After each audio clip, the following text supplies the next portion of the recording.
E é o que Abel fez. Tem um sentido aí de adoração, tem o sentido também da graça de Deus, que ofereceria depois o seu filho a nós, para morrer por nós na cruz do Calvário. Então sempre teve dentro do homem, quando um homem tem contato com Deus, ele adquire coisas da personalidade de Deus.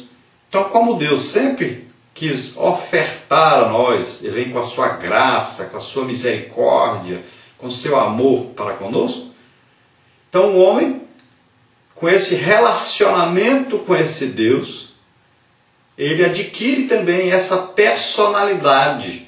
Nasce nele esse desejo também de ofertar. Nasce esse desejo de dar alguma coisa. Então é um sentimento de amizade, de intimidade, né, de afeição. Então a pessoa que ama, ela sempre quer dar um presente para outra pessoa que ela ama. É assim que funciona. Nós vamos ver a parte de dízimos, por exemplo, né, o exemplo maior, Abraão. Então Abraão deu o dízimo de tudo a Melquisedeque, que representava Cristo. Melquisedeque disse: eu estou aqui em nome do Senhor. Então, ele é representante de Deus. E Abraão dá a ele o dízimo de tudo. E Abraão é antes da lei.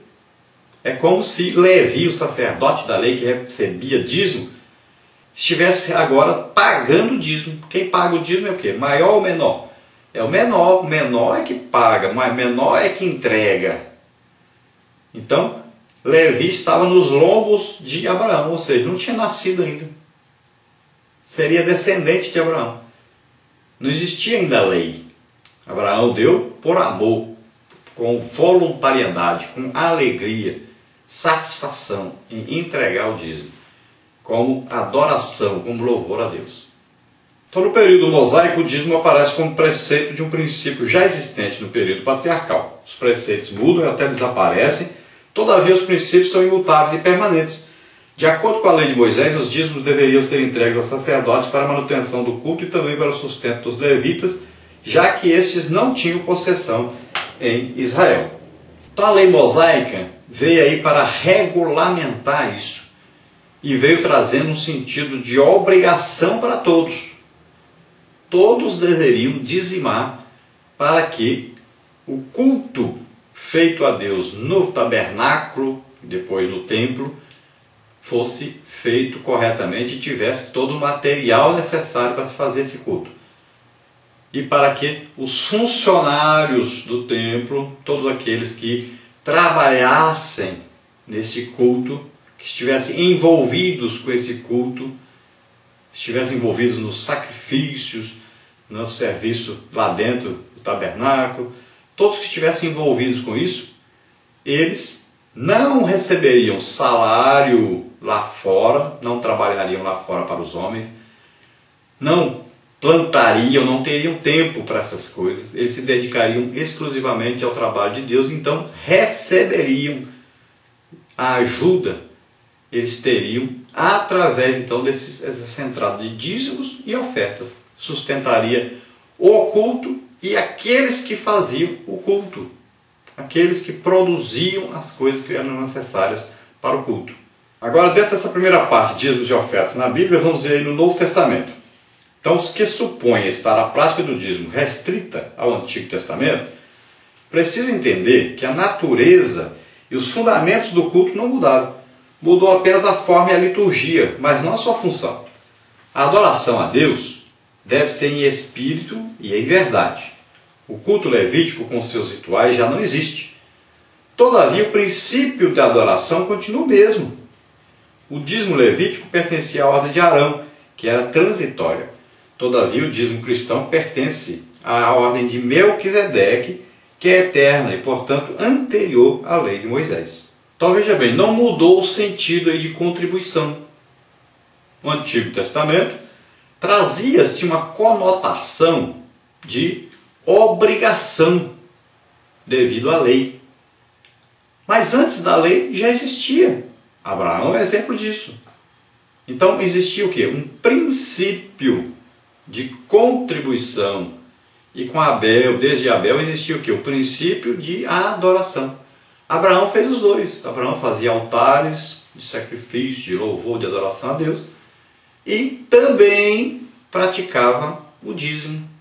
Então veja bem, Abraão é um exemplo para nós, a igreja, de alguém que não tinha nenhum tipo de lei ou obrigação para ele fazer isso, mas ele fazia. Ele adorava a Deus com seus altares, ele era obediente a Deus a ponto de oferecer até o seu próprio filho, e também ele era um exemplo nessa parte financeira. Ele sempre louvava, adorava e agradecia a Deus pela sua parte financeira também. Quando os reis lhe quiseram dar aí parte, né, das coisas que na guerra foram produzidas, queriam entregar para ele, e ele diz: olha, eu não quero que vocês digam depois que vocês estão me enriquecendo. Não quero nada disso. Por quê? Ele queria sempre que as pessoas dissessem: olha, Deus, o Deus de Abraão é que o tornou rico, é o que lhe tornou aí um homem próspero em todas as áreas, tanto na área financeira como na área espiritual. Ele queria que Deus fosse adorado e louvado por isso. Então, ele sempre tinha em mente a adoração a Deus, o louvor a Deus, a alegria de poder contribuir para Deus ser louvado e adorado. Agora, quando veio a lei, então esse dízimo lá na lei, né, era uma lei mosaica, e o sacerdote era Arão, seus descendentes, e os sacerdotes que ofereciam o sacrifício eram da tribo de Levi, né, que veio descendente então lá de Abraão. Agora veja bem, os sacerdotes levitas eram homens pecadores.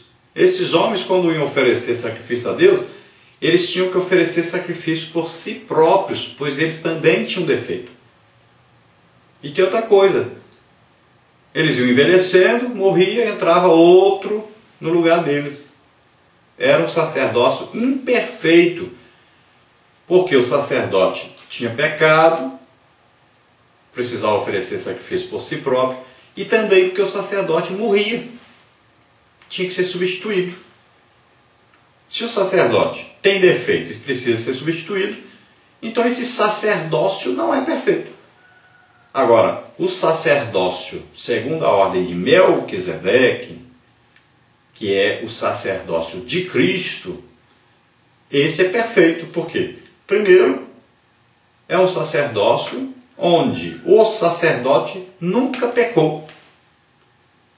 É um sacerdote perfeito, não tem pecado, nunca pecou. Ele não precisa oferecer sacrifício por ele mesmo. Outra coisa, esse sacerdote nunca é substituído. Por quê? Ele morreu uma vez só e ele ressuscitou. Está vivo para sempre, não morre não. Então é um sacerdócio eterno. É perfeito esse sacerdócio.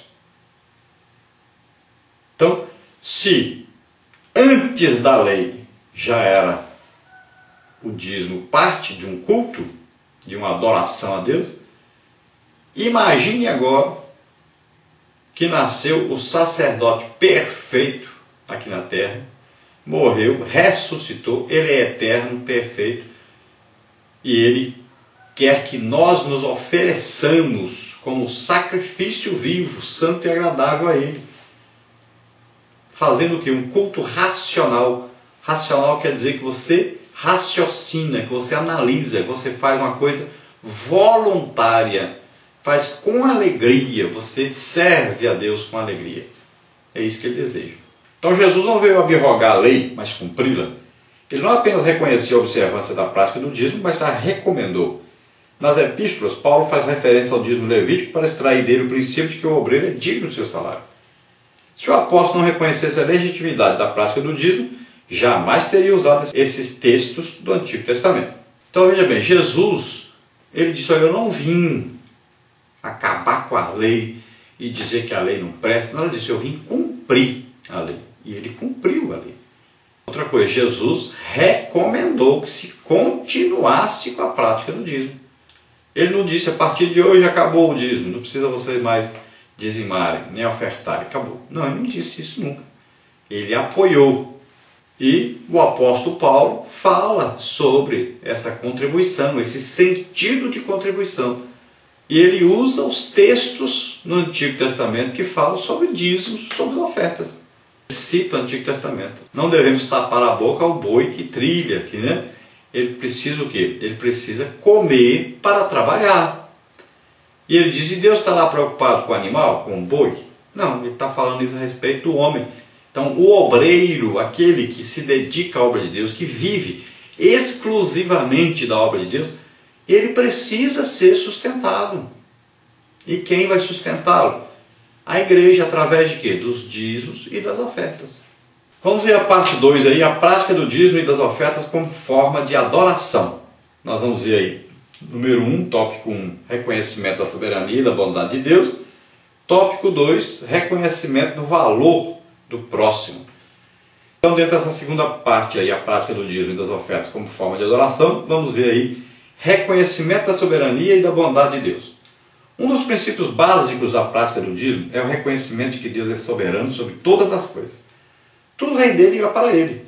Quando o crente devolve a Deus o seu dízimo, demonstra que reconhece o Senhor como a fonte de todas as coisas. A saudação de Melquisedeque, bendito seja o Deus Altíssimo, respondeu a Abraão dando-lhe o dízimo. O princípio da devolução do dízimo demonstra que somos dependentes de Deus. É lamentável que alguns crentes ignorem esse fato e ajam como se as suas conquistas materiais fossem apenas mérito de seus próprios esforços. Então veja bem, quando o crente entrega o seu dízimo, dá as suas ofertas, ele está reconhecendo de onde veio. Está dizendo, ó, que eu entreguei, que eu estou ofertando, estou dando, veio de uma fonte superior. Eu reconheço que veio de Deus. Então se veio lá de Deus para mim, eu não mereço isso, mas Deus me deu pela sua graça, pelo seu amor, pela sua misericórdia, então eu não estou fazendo nada demais, não estou fazendo nada para merecer, eu só estou devolvendo uma parte do que eu recebi. E essa parte que eu estou devolvendo é para ajudar na obra deste Deus poderoso que me deu. Então não estou fazendo um investimento, não. Não estou fazendo uma troca com Deus, não. Eu estou apenas devolvendo uma parte que Deus me deu. Estou devolvendo para Deus para que essa parte seja usada por aquele que Deus designou para usar. Então Deus escolheu. Quem é que escolhe? Pastor, profeta, apóstolo, evangelista, mestre. Quem é que escolhe? Jesus. Ele que escolhe os ministérios. Então, esse ministério é que vai usar esse dinheiro. Então, nós devemos entregar para que seja usado.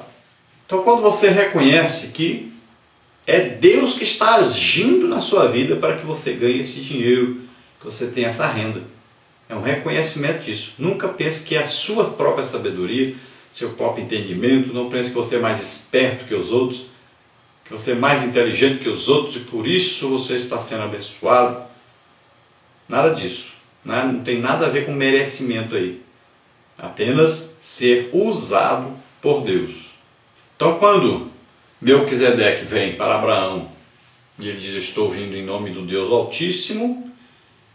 Então Abraão, em sentido de adoração a Deus, de reconhecimento que Deus tinha lhe dado vitória, que Deus tinha lhe dado bens, ele então imediatamente dá o dízimo, oferece ali o dízimo. Depois, aí dentro da segunda parte, a prática do dízimo e das ofertas como forma de adoração. Número 2, aí, o tópico 2 diz reconhecimento do valor do próximo. Então Deuteronômio registra que havia um tipo de dízimo que deveria ser repartido entre os pobres. Esse dízimo comunitário deve ser praticado a cada 3 anos. O propósito é mostrar apreço pelos menos favorecidos. Inclusive, há uma promessa de a bênção do Senhor estar sobre todas as atividades de quem cumprir esse preceito. Então veja bem, aqui a preocupação de Deus com os pobres, os necessitados. Então, era ali uma norma de Deus para os israelitas que eles dessem um tipo especial de dízimo para ajudar esses necessitados.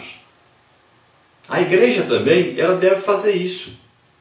A igreja deve ter uma assistência social, onde as pessoas vão o quê? Ofertar ali nessa assistência social.